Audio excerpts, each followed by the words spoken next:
Trend மக்களுக்கு வணக்கம். இன்னைக்கு நம்மளோட ஷோல எதை பத்தி பேச போறோம் அப்படின்னா, நேத்து நிறைய படங்கள் ரிலீஸ் ஆச்சு. நமக்கு எப்பவுமே ஒரு ஆவல் இருக்கும். என்ன அப்படின்னா, ஒவ்வொரு படமும் ரிலீஸ் ஆனதுக்கு அப்புறமா அந்த படம் எவ்வளோ நாள் ஓடுது அப்படிங்கிறத பத்தி தெரிஞ்சுக்கிறதுக்கு எல்லாருக்குமே ஒரு பெரிய இன்ட்ரெஸ்ட் இருக்கும்.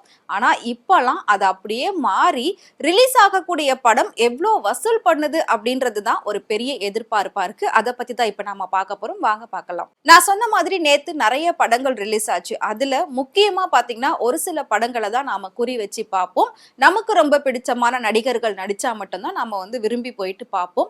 அந்த வகையில நமக்கு பிடிச்ச சிவகார்த்திகேயனோட படம் நேத்து மதராசி ரிலீஸ் ஆச்சு. அதே டேட்ல பாத்தீங்கன்னா கேபிஒய் பாலாவுடைய காந்தி கண்ணாடி படமும் ரிலீஸ் ஆச்சு. இது எல்லாத்தையும் தாண்டி வெற்றிமாறனுடைய பேட் கேர்ள் அப்படிங்கிற ஒரு படமும் ரிலீஸ் ஆச்சு.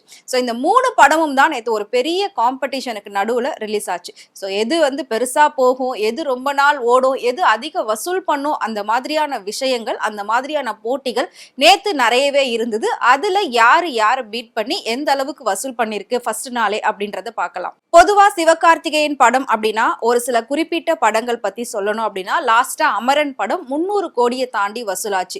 அதுக்கு முன்னாடி டான், டாக்டர் இந்த படங்களும் பாத்தீங்கன்னா 100 கோடி கிட்ட வசூலாச்சு. அதுக்கப்புறம் ரஜினி முருகன் 50 கோடி கிட்ட வசூலாச்சு. அந்த வகையில வச்சு பாக்குறப்போ நேத்து ரிலீஸ் ஆன மதராசி படம் எவ்வளோ வசூலாச்சு அப்படின்றத தெரிஞ்சுக்கிறதுக்காகவே எஸ்கேவோட ஃபேன்ஸ் எல்லாமே ரொம்பவே ஆவலா இருப்பாங்க. ஸோ கிட்டத்தட்ட பாத்தீங்கன்னா சின்ன சின்ன காம்படிஷனுக்கு நடுவுல நேத்து ரிலீஸ் ஆனதுனால சிவகார்த்திகேயனோட படம் மதராசி நேத்து முதல் நாள்ல மட்டுமே பாத்தீங்கன்னா 13 கோடி ரூபாய் வசூலாயிருக்கு. ஸோ அதுக்கு முன்னாடி நாம நிறைய வீடியோஸ் எல்லாம் போட்டிருக்கோம். காந்தி கண்ணாடி ரிலீஸ் ஆகுது, மதராசி ரிலீஸ் ஆகுது, இது ரெண்டுத்துல யாருக்கு வரவேற்பு அதிகம் இருக்கு, எந்த படத்துக்கு வரவேற்பு அதிகம் இருக்கு அப்படின்னு பாக்குறப்போ மேக்சிமம் சப்போர்ட் பாத்தீங்கன்னா பாலாவோட படம் காந்தி கண்ணாடிக்கு தான் இருந்தது. ஸோ அந்த படம் தான் முதலிடத்துல இருக்கும் அப்படின்னு சொல்லி எல்லாருமே ஒரு பெரிய எதிர்பார்ப்போட இருந்தாங்க. ஆனா எஸ்கே நடிச்ச மதராசி படம் தான் முதல் இடத்துல இருக்கு முதல் நாள் வசூல்ல. ஸோ பாலாவுடைய காந்தி கண்ணாடி படம் பாத்தீங்கன்னா நேத்து முதல் நாள் மட்டுமே 35 லட்சம் ரூபாய் வசூலாயிருக்கு. பேட் கேர்ள் படம் பாத்தீங்கன்னா 12 லட்சம் ரூபாய் வசூலாயிருக்கு. ஸோ இது நேத்து ஒரு நாள் மட்டும்தான் இந்த வசூல் நான் சொல்றது. ஸோ இந்த படத்தை அவங்க எதனால ஃப்ரைடே ரிலீஸ் பண்ணாங்க அப்படின்னா, உங்க எல்லாருக்குமே தெரியும் கண்டினியூஸா ஹாலிடேஸ், அடுத்து சாட்டர்டே சண்டே இருக்கு. ஸோ இந்த சண்டே முடியறதுக்குள்ளவே இந்த 3 நாள் மொத்தமா பாக்குறப்போ சிவகார்த்திகேயனுடைய மதராசி படம் 20 கோடி ரூபாவை நெருங்கும் அப்படின்னு எதிர்பார்த்துக்கிட்டு இருக்காங்க. பாலாவுடைய காந்தி கண்ணாடி படம் 1 கோடி ரூபாவை நெருங்கும் அப்படின்னு எதிர்பார்த்துக்கிட்டு இருக்காங்க. ஸோ மொத்தத்துல கூலியா மதராசியா அப்படின்னு சொல்லி கம்பேரிசன் இருந்துட்டு இருந்தது இந்த படம் ரிலீஸ் ஆகிறதுக்கு முன்னாடி வரைக்கும். ஸோ கூலி படம் முதல் நாள்லயே 78 கோடி வரைக்கும் வசூலாச்சு. அது தாண்டி இந்த படம் வசூலிக்குமா அப்படின்ற ஒரு எதிர்பார்ப்பு இருந்தது. ஏன் அப்படின்னா கிட்டத்தட்ட விஜய் அரசியல் போனதுக்கு அப்புறமா அதுல இருந்து அடுத்த இளைய தளபதி அப்படின்னா அது சிவகார்த்திகேயன் தான். விஜயோட இடத்தை சிவகார்த்திகேயன் பிடிச்சிட்டாரு அப்படின்னு எல்லாருமே சொல்லிக்கிட்டு இருந்தாங்க.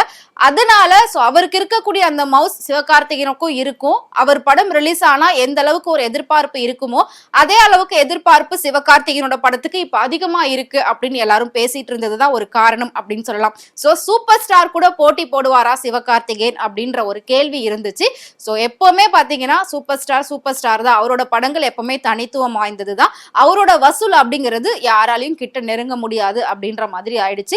சோ சிவகார்த்திகேயன் நடிச்ச மதராசி படம் ஒரு நாள்ல 13 கோடி ரூபாய் வசூல் பண்ணிருக்கு. கிட்டத்தட்ட படக்குழு இப்ப இந்த 2 நாள்ல 20 கோடி ரூபாய் கிட்ட வசூல் ஆகும் அப்படின்னு சொல்லி எதிர்பார்க்கறாங்க. எப்படி முட்டி மோதி பார்த்தாலும் இந்த படம் 50 கோடியை தாண்டது கஷ்டம் அப்படின்னு சொல்லியிருக்காங்க. அந்த பாக்ஸ் ஆபீஸ் ஹிட்ல இந்த மாதிரி லிஸ்ட் எல்லாம் கொடுத்திருப்பாங்க. யார் எந்தெந்த படம் எவ்வளவு வசூல் ஆகுது அப்படின்றது, எது எவ்வளவு இன்னும் வர்றதுக்கான வாய்ப்புகள் இருக்கு அப்படின்றது எக்ஸாக்டா அவங்க சொல்லிருவாங்க. சோ அதுல இருந்து வந்த ஒரு இன்ஃபர்மேஷன் தான் இந்த படத்தை ஓடிடில பிரைம் வாங்கியிருக்காங்க. அவங்க 40 கோடி ரூபாய்க்கு வாங்கியிருக்காங்க. சேட்டலைட்ல பாத்தீங்கன்னா 26 கோடி ரூபாய்க்கு வாங்கியிருக்காங்க. எப்படி பார்த்தாலும் இந்த படம் இவங்க வாங்கினதுனாலதான் இதோட பட்ஜெட் 100 கோடி கிட்ட வருமே தவிர வசூல் ரீதியா இந்த படம் 100 கோடியை நெருங்கவே நெருங்காது அப்படிதான் எல்லாமே சொல்லிட்டு இருக்காங்க. சோ மெயினா பாத்தீங்கன்னா ஓடிடில இன்னும் 4 வாரம் கழிச்சு இந்த மதராசி படம் ரிலீஸ் பண்ண போறாங்க.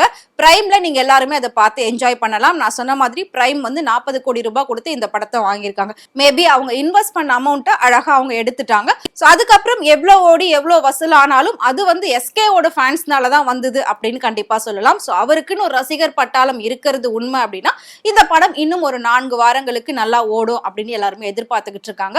ஸோ நானுமே அதை வந்து பார்க்கறதுக்கு ஆவலா இருக்கேன். ஸோ நான் வந்து படத்தை பார்த்து நல்லாவே என்ஜாய் பண்ணேன். இதெல்லாம் ஒரு பக்கம் இருக்க, இன்னொரு பக்கம் எல்லாருமே என்ன சொல்றாங்க அப்படின்னா பாலாவுடைய காந்தி கண்ணாடி படத்துக்கு எல்லாரும் சப்போர்ட் பண்ணுங்க, ஃபேமிலியா போயிட்டு எல்லாரும் பாருங்க, அவர் அடுத்தடுத்த படங்கள் அவர் நடிக்கணும், அவர் இன்னும் நிறைய சம்பாதிக்கணும், அவர் சம்பாதிச்சு அவர் வச்சுக்க போறதுல அது நம்ம எல்லாருக்குமே தெரியும், ஏழை எளிய மக்களுக்கு உதவதான் போறாரு, அதுக்கு நம்மளால முடிஞ்சது ஒண்ணு செய்வோம் அப்படின்ற மாதிரி பாலாவோட ரசிகர்கள் எல்லாருமே சொல்லிட்டு இருக்காங்க. சோ இதை குறிச்சு பாலா கிட்ட கேட்கும்போது அவர் என்ன சொன்னார் அப்படின்னா, நேத்து படம் பார்த்துட்டு வெளியில வந்ததுக்கு அப்புறமா ரசிகர்களுடைய பாராட்டு மழையில நனைஞ்சேன் அப்படின்ற மாதிரி அவர் சொல்லியிருக்காரு. அவ்வளோ அளவுக்கு மக்கள் வந்து எனக்கு வரவேற்பு கொடுத்துருக்காங்க, அவ்வளோ அளவுக்கு எனக்கு சப்போர்ட் பண்றாங்க, அவ்வளோ அளவுக்கு என்கிட்ட அன்பை காட்டுறாங்க, இதுக்கெல்லாம் நான் திருப்பி என்ன செய்ய போறேன் அப்படின்றது எனக்கு தெரியல, இதுவே எனக்கு ஒரு பெரிய வெற்றி மாதிரி தெரியுது, இதுக்கப்புறம் என் படம் ஓடி வசூல் பண்ணி நான் வந்து அவார்டெல்லாம் வாங்கி அதெல்லாம் எனக்கு எதுவுமே வேணாம், மக்கள் மனசுல நான் நின்று இருக்கல, மக்கள் வந்து என்னை தேடி வந்து எனக்காக வந்து வராங்கல்ல, எனக்கு அதுவே போதும், இதுதான் எனக்கு கிடைச்ச பெரிய வெற்றி அப்படின்னு சொல்லி பாலாவும் சொல்லியிருக்காரு. ஸோ இது வந்து எஸ்கேக்கும் பாலாக்கும் உள்ள காம்படிஷனா எல்லாருமே பார்த்தாங்க. பட் 2 பேருக்குள்ளயுமே அந்த மாதிரி எந்த ஒரு தாட்டுமே கிடையாது. ஸோ அவங்க வழியில அவங்க படங்களை நடிச்சு அடுத்து அதை வெளியிடுறதுக்கான வழிகளை பார்த்துட்டு இருக்காங்க. ஸோ எஸ்கே நடிச்ச இந்த மதராசி படம் 100 கோடியை தாண்டி வசூலிக்குமா அப்படின்றது தான் இப்ப நம்ம வெயிட் பண்ணி பார்க்கணும். அது மட்டும் இல்லாம பாலாவோட படத்துக்கு இன்னும் எந்த அளவுக்கு வரவேற்பு இருக்கும், அதுக்கான வசூல் எவ்வளவு இருக்கும் அப்படின்றத அடுத்த வீடியோல நான் உங்ககிட்ட ஷேர் பண்றேன். ஸோ அதுக்கு முன்னாடி உங்களுக்கு மதராசி படமும் காந்தி கண்ணாடி படமும் பிடிச்சிருந்தது, நீங்க பாத்துட்டீங்க அப்படின்னா அதை பத்தி மறக்காம எங்களுக்கு கமெண்ட் பாக்ஸ்ல கமெண்ட் பண்ணுங்க. இதே மாதிரி சினிமாவை பத்தியும் சினிமா நடிகைகளை பத்தியும் நிறைய சுவாரஸ்யமான விஷயங்கள், நிறைய டே பை டே அப்டேட் உங்களுக்கு தெரிஞ்சுக்கணும் அப்படின்னு நினைச்சீங்கன்னா மறக்காம ஃப்ரெண்ட்வுட் சேனலை ஃபாலோ பண்ணிக்கோங்க.